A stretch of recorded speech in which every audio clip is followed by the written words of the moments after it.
Yo, what up? This is Darnell Williams, and this is my King Bars with 24/7 HH. So this verse right here is from my song, Porno. Life is like a porno, everybody getting fucked. Doing shit we don't want to make a buck. This the shit that you listen to get a nut. If you ain't never been through the hood that had it rough, I'm selling you the pain for the fame. Guess I'm a slut. I don't give a fuck, been broke too long, I've had enough. So basically that first line, life is like a porno, everybody getting fucked. It's simple, it's just like that. Like everybody getting over on everybody. Like even when you go to the store, like, you know, you might buy some shit and it might be like, I don't know, $3.98, but the literal price they pay for that shit is probably like fucking like $1.10, and then they added some extra. Like everybody trying to get the best deal, you know what I'm saying? And then the next line is doing shit we don't want to make a buck. And that's just like a lot of people, you know, just working every day for motherfuckers who don't care about them. They just getting fucked over and they making a little bit of money. They don't even got time to live out their dreams and shit. So they got to do shit that they don't want to make the money. The next line from it goes, this the type of shit you listen to get a nut if you ain't never been through the hood and had it rough. That line right there kind of embodied a whole song of Porno, what it means as an artist, like what I mean when I say porno. Like, this the type of shit people listen to get a nut, like to get aroused, to get excited. They listen to this hood shit, this shit about my traumas in my life, all of the pains and shit that I've been through. And then the next line it goes, if you ain't never been through the hood, I had it rough. So it's like, if you ain't never been through shit, people listen to this kind of music to, like, I don't know, it's not even to go through shit, just to feel something, you know what I'm saying? So for them, it's like entertainment. It's like porn. I'm selling you the pain for the fame. Guess I'm a slut. I don't give a fuck. Been broke too long. I've had enough. So that's basically me telling you, like, yeah, if y'all motherfuckers gonna buy all this trauma music and the pain and shit that I went through, like, I'm gonna keep recording the shit. It definitely come a time sometime, like, man, you don't even want to talk about certain shit or you don't want to bring up certain topics, but it's like it's real to you, and it's like, you know, you definitely need to get it out eventually, and it's not necessarily stuff you would talk about on a one-on-one with your homies and family. Yeah, so that's pretty much when you get to the point where it's like, bro, I don't give a fuck, whatever I gotta do, I'm gonna make this shit, even if I literally gotta sell y'all niggas, I don't know, like, what the fuck would I call it, like, sell y'all niggas my heart, damn near, like, sell y'all niggas my everything, like, sell y'all niggas my sanity, you know what I'm saying? But a lot of stuff I never talk about to people, I put out in my music for my fans. I definitely feel like, I don't know, man, it wasn't really a tipping point for me where it was like, yo, I need to start being more, like, put more lyrics or, like, more real life into my music. It's just that's all I ever knew. Like, I grew up in Detroit, so it wasn't like, I could try to rap about, like, fancy, expensive shit, you know what I'm saying, or just, like, that ball-out lifestyle, but I didn't know it. I'm just starting to know about all of this balling shit, like, you know, traveling every day and eating whatever the fuck you want, but I didn't know it. So it's like my whole life I literally had to rap about the shit that I knew about, because that's where the best raps came from. Like, I had times where I wrote some shit that was about stunting and shit like that, but I don't feel like it translated as well on the track because it wasn't real, and I didn't have any real life experiences to pull from about a stunting ass lifestyle. Like, all I could tell you is I'm popping bottles, I'm popping Moet, but it's like, I couldn't say shit about, yo, I'm popping McCullum 25. You know what I'm saying? Like, now I could talk about shit like that, and people be like, what the fuck? Boy, you go, look, okay, that's a stunt. You know what I'm saying? But before, it's just like, but like, as far as real life and just going through shit, like, man, I was just always constantly going through shit. So it was just like a fucking book in my head of just nothing but stories and songs to write. It's like, they just there. It was never a time where I just clearly thought about it. But it did hit me, like, maybe, yeah, Porno. I feel like when Porno did drop that song, I got a lot of messages from people like, yo, this song helped me. And at first you hear it and you just like, yeah, whatever, this motherfucker's just trying to DM about some shit. But then it's like, when you start getting it from like, yo, this song helped me from like 2 people, 3 people, motherfuckers in Russia. And this weird, like, how the fuck did you even find me type shit? I was like, man, like, damn, people actually listening to this shit like word, you know, like a gospel.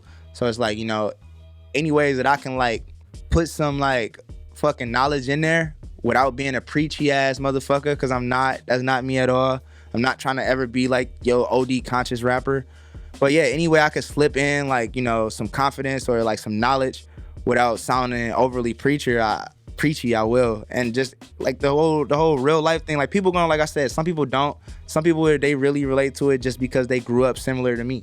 So what you want, the tales about dope? How I split up my folks, took my cousin, pimped that hoe, shootouts at the liquor store. This is why we drink liquor, bro, and waste a little for the ones that's gone. You entertain, but I call this home. Desensitized, I don't really feel right from wrong. Hollywood, where I lost my soul, popped the Xan and my heart went cold. I can't trust no more, cause them titties ain't the fakest thing about these hoes. All them niggas claiming bro, but I know y'all foe. Porno.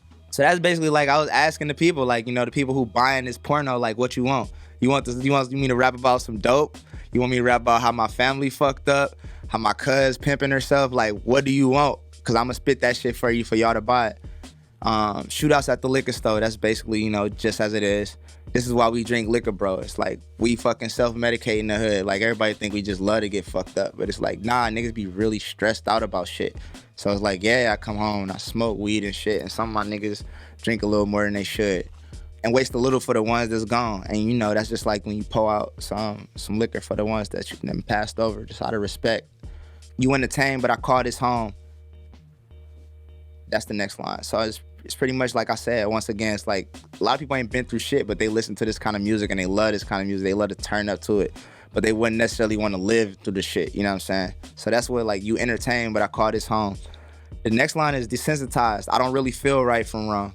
I feel like I done got to a point where I done seen so much shit and it's like fucked up shit, good shit. Like I'm kind of like numb to it all. Like when super bad shit happen, I'm like, damn, it's sad, but like super good shit happen, I don't think I'm overly excited either. I'm just kind of just like, you know, living through it all. Hollywood, where I lost my soul, popped the Xan and my heart went cold. I can't trust no more. So that line basically just came from like, yeah, I got to Hollywood, man, and I definitely lost myself. Like that shit get dark out there for real. And like the whole Xan thing, like I never in my life popped the Xan for fun. That's a thing. People think that, like, you know, everybody out here pop Xans and shit just be getting lit. Like, nah, I never in my life popped the Xan for fun. Every time I did, it was always some shit like where my mind just needed to like cool the fuck out. Cause like I got crazy anxiety. I can't trust no more. That was basically like in LA, man, it's just so much crazy snaky shit that be going on, man. Like it'll literally have you just as paranoid as you being in your rival hood, but just like in a different way. Cause them titties ain't the fakest thing about these hoes. And that was just a line, because in LA, man, you see a lot of fucking surgery on women. And shout out, no, it ain't no beef. Like, everybody do what you want. Like, and I'm not saying that I don't like a girl who got fake tits or fake ass. Like, everybody do what you want. Everybody look good in their own way, doing their own thing. But that was just a play off of that shit. Like, you know, it's a lot of fakeness in LA, but the titties ain't the only thing fake. And then the last line is all these niggas claiming bro, but I know y'all foe. In LA, like, it's a lot of people that might call themselves your friends, especially a lot of artists, and they really just kind of want to like ride your wave or be a part of what you got going on. It's like, you not really a bro, you a foe. Yeah, that's the verse from my joint Porno. Make sure y'all go check that out. I had the beat, man, and I was just writing to it, and I heard this line from Elohim, like, you're the love of my life, but it sucks that you're killing me. And that shit kind of just felt like LA, like all of this shit, the opportunities that I'm getting, like me being in this rap shit, like it's the love of my life. I love this shit, but it sucks that it's like this whole other side that like, it's like kind of the worst shit I've ever experienced to it, you know what I'm saying? Like, it sucks that you just killing me. But I was frustrated as fuck when I wrote that song, honestly, bro. Like, not in the studio, like yelling at people, but like, I wasn't having the best day. It was just like, man, I'm in here, I need to get songs done, I'm smoking. Like, I wasn't the best mentally. I wasn't on the best terms with everybody, like in my inner circle and shit. Not like on no shit where it's like, fuck you and shit like that. But you know, sometimes we go through something where we need like 2 weeks and we might be a little different than who we truly are. But yeah, it was like, I was in a dark place at the time of writing that song, man. And it was kind of like, I didn't know what the fuck. I wasn't signed or anything. I kind of was just making this music and it was just, shit was just moving slow. And I'm just like, yo, what the fuck, you know what I'm saying? And then on top of that, like every opportunity or people that I ran into, like just meeting and shit, it just ended up being some fuck shit or false promises. And it just came to the point of like back to back. Like I used to have movie auditions and shit and back to back, no roles and boom, and all these label meetings and niggas still not signing. And then it's like, first couple meetings you go in and you just hype as fuck, like hell yeah, you calling your mom when you get out, like yo, you know, I just met with such and such, da da da, yeah, mom is about to be on. And then, you know, that shit don't pan out. And then you might, a couple months later, you have another one and it's exciting again. Then you start having another one. And then that excitement just started, you come out the fucking office and you just like, yeah, man, whatever. All right. Easy. And then I got to the point where I'm walking in the office like, man, I don't give a fuck. If y'all niggas like me, you like me. If you don't, you don't. I'm not finna put on this fucking show. I'm not finna try to be the best, whatever the fuck for y'all, who y'all like. I'm just like, you know what I'm saying? But at that point, that's when shit really took off for me because I was being exactly who the fuck I was supposed to be. Man, visuals is like 50% of the universe that I create with my music. Like, I make music. That's my first love. I fuck with doing film. I like the ending product of film more so than creating the film itself.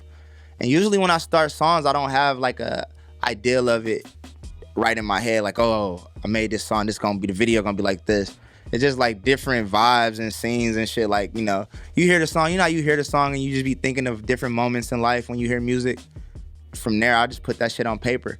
And I feel like the videos that I make come out so good is because it's like straight from the brain to paper to computer or a camera, computer screen or whatever. Because everything else is like from the brain to director, he talking to his people, and then the director is trying to get what's in your brain out. But being that I am the director of all my videos and I edit my videos, it's literally just cut out maybe like 4 people that the stuff has to go through, you know what I'm saying? So it just gets the clearest picture of exactly what I'm thinking. I feel like the fans like that and they can relate to it because it's like super pure. Nah, I mean, if you're not going through this shit and you still entertained by it, like, honestly, I don't give a fuck. I want you to buy it. I want you to be entertained by it just the same way as I watch Goodfellas and I'm not in the mafia. You know what I'm saying? Like, I get it, you know what I'm saying? But I get both sides of it, and I'm not gonna play blind to the shit, you know what I'm saying? But like, I'm not mad at you at all. I don't feel like, oh, you gotta be in the hood to listen to my music. Like, nah, I don't give a fuck. Like, enjoy that shit. Enjoy these stories. Like, I'm putting it out here for y'all, but at the same time, like, I know what I'm doing. I want y'all to know that I know. You know what I'm saying? I mean, it's a balance, and I feel like I got that balance from like when I was living out in Chicago. Like I told you, shoot BTS for good. I worked with Ill Roots. We used to run a whole blog and shit. We threw parties and shit like that. So it's like I know how to run. Like even this 24, like this right here, this is like label shit. Like this, you just add some contracts and some studios, like it could be a label. Like I know how to manage and run shit for artists. I know how to do stuff for artists. So it's like me being an artist is like it's nothing that somebody can tell me that they can't do. You know what I'm saying? So like that shit is easy. Like you can't do it. No, you can because I know how to do it. You just bullshitting me. It really came from me not having nobody to do the shit for me in the beginning and having to learn how to do everything myself. No, I ain't gonna say everything, but literally as much as I fucking could, to the point where it's like I'm so self-sufficient with it that when I got help, it's literally just like, damn, I got all these people at the label working for me and you could do this. All I gotta do is send you a fucking PSD and y'all can print that up. I don't gotta go and find the materials, and it's like, you know, it's so much easier for me now. So now it's kind of just like, it used to be like way more work, but yeah, it's a fucking easy balance. I don't know how every artist don't just got a million things going on, like with as much help as y'all got. Yo, what's up? It's Darnell Williams live in the shot with 24/7 HH. If you looking for me, you can find me on Instagram and Twitter at Darnell Williams. That's DARNELL Williams. YouTube, Darnell Williams. Make sure y'all check out that Turbo video featuring Debo. Oh, if you Google me, make sure you put Darnell Williams rap too, so that old ass soap opera actor dude don't be popping up and shit.